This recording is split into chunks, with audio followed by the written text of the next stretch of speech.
کتابوں میں ایک عجیب واقعہ لکھا ہوا ہے. اس واقعے کو الاصابہ فی تمییز الصحابہ میں علامہ ابن حجر رحمۃ اللہ نے نقل کیا ہے. سیدنا عثمان غنی اللہ عنہ کے زمانے میں ایک نوجوان شخص تھا، ثقفی تھا، طائف کا رہنے والا، شاعر تھا اور بڑا سمجھدار. یہ شاعر لوگ جو ہوتے ہیں نا، یہ بڑے عقل مند چلاک لوگ ہوتے ہیں، تیز لوگ ہوتے ہیں، مگر طبیعت میں ان کی ایک خاص چیز موجود ہوتی ہے. تو موڈی قسم کے لوگ ہوتے ہیں، اپنے موڈ میں ہوتے ہیں تو ان کے شعر تولد ہو جاتے ہیں، اور جب موڈ میں نہیں ہوتے تو پھر عام بندے کی طرح باتیں کرتے ہیں. چنانچہ شاعر بھی بہت اچھا تھا، اور اس کو ایک مرض تھی کہ وہ شراب پی لیتا تھا. ایک مرتبہ شراب پیتے ہوئے پکڑا گیا تو عثمان غنی نے اس کو سزا دلوائی، درے لگوائے. پھر دوبارہ پھر پکڑا گیا، پھر اس پر حد جاری کروائی گئی. جب 2 دفعہ حد جاری ہوئی تو سیدنا عثمان غنی اللہ نے سوچا یہ مدینۃ الرسول ہے، حرم ہے، یہ بندہ یہاں رہ کے اگر گناہ کرے گا تو یہ زیادہ برا ہے، اس سے بہتر ہے کہ اس کو باہر کہیں بھیج دیا جائے. تو انہوں نے جو لشکر شام کی طرف جا رہا تھا نا، اس لشکر کے ساتھ بھجوا دیا، مگر امیر لشکر کو بتا دیا کہ یہ عادی شرابی ہے، اس کی ذرا نگرانی زیادہ کرنا. اب جو امیر لشکر تھے وہ تھے سعد ابن ابی وقاص رضی اللہ تعالیٰ عنہ، اور یہ لشکر قادسیہ کی طرف جا رہا تھا. سعد ابن ابی وقاص نے اس کی نگرانی کی. وہ شام میں بھی شراب پیتا ہوا پکڑا گیا. تو سعد ابن ابی وقاص نے تیسری مرتبہ حد لگوائی اور فیصلہ کیا کہ اب اس کو کھلا رہنا ٹھیک نہیں، اس کو جیل میں ڈالنا چاہیے. چنانچہ سعد ابن ابی وقاص نے اپنے خیمے کے ساتھ ایک خیمہ تھا، اس کو جیل کا کمرہ بنا دیا اور اس کو وہاں لاک کر دیا. پاؤں میں بیڑیاں پڑی ہوئی ہیں، ہاتھ میں ہتھکڑیاں پڑی ہوئی ہیں، اور یہ نوجوان وہاں بند ہے. اور اس کی نگرانی سعد ابن ابی وقاص خود کر رہے تھے کہ قیدی کہیں بھاگ نہ جائے. اللہ کی شان کے ادھر سے مسلمانوں نے جہاد شروع کر دیا. مسلمانوں کے مقابلے میں رستم آیا. رستم کے پاس 3 لاکھ فوج تھی اور مسلمانوں کی کل تعداد 30,000 تھی. اب آپ بتائیں 3 لاکھ کے مقابلے میں 30,000 تو نظر ہی نہیں آتے کہاں کھڑے ہیں. اور یہ جنگ 9 دن رہی. کافروں کی چونکہ تعداد زیادہ تھی لہذا قافل جو تھے وہ غالب نظر آتے تھے اور مسلمان کمزور محسوس ہو رہے تھے، چونکہ جہاں ایک مسلمان ہوتا تھا ایک مسلمان کو 30 کافروں نے گھیرا ہوا ہوتا تھا. تو مسلمان بھی شہید ہو رہے تھے، کثرت کی وجہ سے تھک جاتے تھے. اب 2-3 دن کے بعد خبر عام ہونی شروع ہو گئی کہ مسلمانوں کو شکست ہو رہی ہے اور کافر جیت رہے ہیں.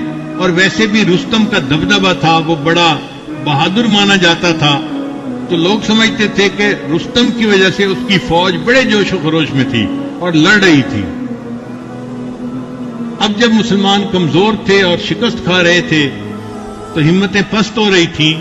تو یہ خبر بالآخر عورتوں تک بھی پہنچی، خیمے تک بھی پہنچی. تو وہ جو قیدی تھا نا، ابو محجن ثقفی اس کا نام تھا، اس نے بچوں کی طرح اونچا اونچا رونا شروع کر دیا، جیسے کوئی بچہ رو رہا ہوتا ہے، اس طرح اونچا اونچا. اب ایک نوجوان آدمی ہے اور وہ بچوں کی طرح رو رہا ہے، چیخ رہا ہے، چلا رہا ہے. تو سعد ابن ابی وقاص کی جو بیوی تھی ان کا نام تھا سلمہ، صحابیہ تھی رضی اللہ تعالی عنہا. وہ حیران ہوئی کہ بچوں کی طرح کون رو رہا ہے. انہیں بتایا گیا جی کہ آپ کے ساتھ والے خیمے میں جو قیدی تھا وہ رو رہا ہے. انہوں نے بندے کو بھیجا کہ بھئی جاؤ دیکھو وہ کیوں رو رہا ہے. بندے نے آ کے بتایا کہ جی وہ بندہ اس لیے رو رہا ہے کہ اس نے خبر سنی ہے مسلمانوں کو شکست ہو رہی ہے اور اس سے یہ بات برداشت نہیں ہو رہی، اور اور وہ رو رہا ہے کہ میری جوانی کا کیا فائدہ، یہ اتنا تندرست جسم جو مجھے دیا ہے اللہ نے، اس جسم کا کیا فائدہ کہ میرے جیتے جی مسلمانوں کو شکست ہو جائے۔ کاش میں آزاد ہوتا، یہ بیڑیاں کھل جاتی، یہ ہتھکڑیاں کھل جاتی، تو آج میں مسلمانوں کے ساتھ مل کے جہاد کرتا اور اسلام کی تقویت کا سبب بنتا۔ اب جو اسلام کے ساتھ محبت تھی وہ اس کے اوپر غالب آ گئی تھی، اس شرابی کے اوپر۔ جب سلمہ رضی اللہ تعالیٰ نے یہ بات سنی تو انہوں نے پھر ابو محجن ثقفی سے خود بات کی کہ بھئی تو شرابی آدمی ہے اور تو اتنا اظہار کر رہا ہے کہ اللہ اور اس کے رسول سے محبت ہے اور میں اس لیے رو رہا ہوں۔ اس نے کہا جی کہ میں شرابی ضرور ہوں، میری عادت ہے، میں پی جاتا ہوں، لیکن میرے دل میں اللہ اور اس کے رسول کی محبت ہے اور میں بالکل صحیح کہہ رہا ہوں۔ آج اگر مجھے آزاد کر دیا جائے تو شاید میں دین اسلام کے کام آ جاؤں۔ سلمہ نے پوچھا اس کا کیا حل ہے؟ اس نے کہا جی اس کا حل یہ ہے کہ آپ میرے اوپر اعتماد کریں اور مجھے آزاد کر دیں، اور جو آپ کے خاوند کا سب سے تیز بہادر گھوڑا ہے نا وہ مجھے دے دیں، اور جو اس کی سب سے بہترین تلوار ہے وہ مجھے دے دیں۔ میں جا کے جہاد کروں گا، اگر جہاد میں شہید ہو گیا تو قصہ ختم ہو جائے گا، اور اگر میں زندہ رہا تو میں وعدہ کرتا ہوں اور اللہ کو گواہ بناتا ہوں کہ میں واپس آ کے یہ بیڑیاں خود اپنے پاؤں میں پہن لوں گا۔ لو جی صحابیہ نے ان کو کھول دیا اور وہ گھوڑے پہ سوار ہوئے، کل اسد جیسے کوئی شیر بیٹھتا ہے نا اس طرح وہ گھوڑے پہ سوار ہوئے، اور انہوں نے ہاتھ میں تلوار لی اور اپنے آپ کو خوب لپیٹ لیا کہ ان کا چہرہ بھی کوئی نہ دیکھ سکے، پہچان بھی کوئی نہ سکے۔ یہ گھوڑا ایسا تھا کہ اس کے اوپر عام آدمی نہیں بیٹھ سکتا تھا، بہت جری گھوڑا تھا، بہادر گھوڑا تھا، اور بڑا کوئی مشق والا انسان اس کے اوپر سواری کر سکتا تھا۔ اس نے اس گھوڑے کو بھگایا اور مسلمانوں کے لشکر میں جا پہنچا۔ پھر جہاں پر سب سے زیادہ گمسان کی لڑائی ہو رہی تھی نا، مسلمان نرغے میں تھے، وہ وہاں گیا اور اس نے جا کے اللہ اکبر کا نعرہ لگایا اور تلوار چلانی شروع کی۔ اب وہ اتنا مشاق تھا، اتنا وہ یعنی بہادر تھا کہ اس نے تو مولی گاجر کی طرح دشمن کو کتر دیا، دشمن کی صفوں پہ اس کا خوف بیٹھ گیا۔ اب یہی کہ جہاں وہ دیکھتا کہ کوئی مسلمان نرغے میں ہے اور دوسرے لوگ اس کے گرد زیادہ ہیں، دشمن زیادہ ہیں، وہ وہاں جاتا، اللہ اکبر کا نعرہ لگا کے کود پڑتا، اپنے آپ کو اس کے اندر جو ہے وہ گویا ڈال دیتا۔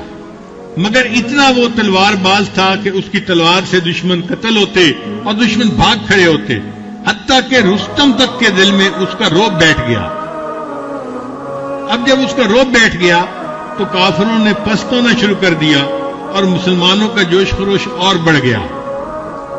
سعد بن ابی وقاص اللہ عنہ دور بیٹھے ہوئے یہ سارا منظر خود دیکھ رہے تھے، حیران بھی ہو رہے تھے کہ یہ کون بندہ ہے کہ جس کو ہم پہچانتے بھی نہیں، اور جو صبح ہمارے ساتھ نہیں تھا اچانک کہیں سے آیا ہے، اور اس کی وجہ سے جنگ کا پاسا ہی پلٹ گیا۔ اللہ نے کیا کہ شام کو اللہ نے مسلمانوں کو فتح عطا فرما دی، قادسیہ فتح ہو گیا۔ اب سعد بن وقاص نے سوچا کہ میں اس مجاہد کو دیکھوں کہ جو فلاں گھوڑے کے اوپر سوار تھا، وہ مجاہد ملتا ہی کہیں نہیں تھا۔ ادھر سے پوچھا ادھر سے پوچھا، کوئی نہیں ملا۔ اب سعد ابن وقاص اللہ عنہ خوش بھی تھے حیران بھی تھے۔ خوش اس پہ تھے کہ اللہ نے مسلمانوں کو فتح عطا فرما دی، اللہ نے اسلام کو غالب فرما دیا۔ حیران اس بات پہ تھے کہ وہ مجاہد کہاں گم ہو گیا، کیا آسمان پہ اٹھ گیا یا زمین اس کو نگل گئی یا کہیں چلا گیا۔ خیر اپنے خیمے میں واپس آئے اور اپنی بیوی کو بتایا اللہ نے مسلمانوں کو فتح عطا فرما دی، لیکن مجھے لگتا ہے کہ آج کوئی اللہ تعالیٰ کی خاص مدد ہوئی ہے۔ بیوی نے پوچھا وہ کیسے؟ انہوں نے کہا کہ ایک لگتا ہے کوئی فرشتہ اللہ نے بھیجا تھا، اس کو ہم پہچانتے نہیں تھے، اور اس نے تو سواری کی ہوئی تھی میرے گھوڑے کے اوپر، اور ایسے لگتا تھا کہ میری تلوار اس کے ہاتھ میں ہے، اور وہ اتنا بے جگری سے لڑ رہا تھا، اس ایک بندے کی وجہ سے اللہ نے اسلام کو فتح عطا فرما دی۔ جب انہوں نے یہ واقعہ سنایا تو پھر بیوی نے انہیں بتایا کہ جی وہ فرشتہ نہیں تھا، وہ قیدی تھا جو ہمارے ساتھ والے خیمے میں قیدی ہے۔ سعد بن وقاص بڑے حیران ہوئے، ساتھ والے خیمے میں آ کے دیکھا تو وہ نوجوان بیٹھا ہوا ہے، اسی طرح ہتھکڑیاں پہنی ہوئی ہیں اور پاؤں میں بیڑیاں پہنی ہوئی ہیں۔ تو سعد بن وقاص نے اس سے پوچھا کہ کیا تم نے آج یہ سارا جو ہے نا وہ جنگ کا معاملہ کیا؟ اس نے کہا ہاں، میں شرابی ہوں مگر میں اللہ اور اس کے رسول سے محبت بھی کرتا ہوں، اس لیے میں آج اسلام کی محبت کی وجہ سے نکل پڑا اور میں نے اپنے آپ کو شہادت کے لیے پیش کیا، مگر میری قسمت میں شہادت نہیں تھی، میں پھر آ گیا ہوں اور پھر میں نے یہ بیڑیاں باندھ لی ہیں اور قیدی بن کے بیٹھ گیا ہوں۔ سعد بن وقاص نے فرمایا کہ میں اپنے ہاتھ سے تمہاری ہتھکڑیاں کھولتا ہوں، اور آج کے بعد اگر تو شراب پیے گا بھی صحیح تو میں تمہارے اوپر حد نہیں جاری کروں گا، تمہارے دل میں اگر اللہ کی محبت اتنی ہے تو میں تمہارے پر حد نہیں جاری کروں گا۔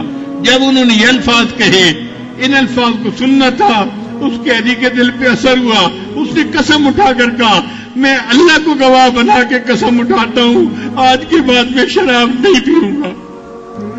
توبہ کا یہ وقت تھا جو اللہ نے متعین کیا ہوا تھا، اس نے توبہ کر کے ثابت کر دیا کہ جب اللہ چاہتے ہیں اللہ انسان کو گناہ سے توبہ کی توفیق عطا فرما دیتے ہیں۔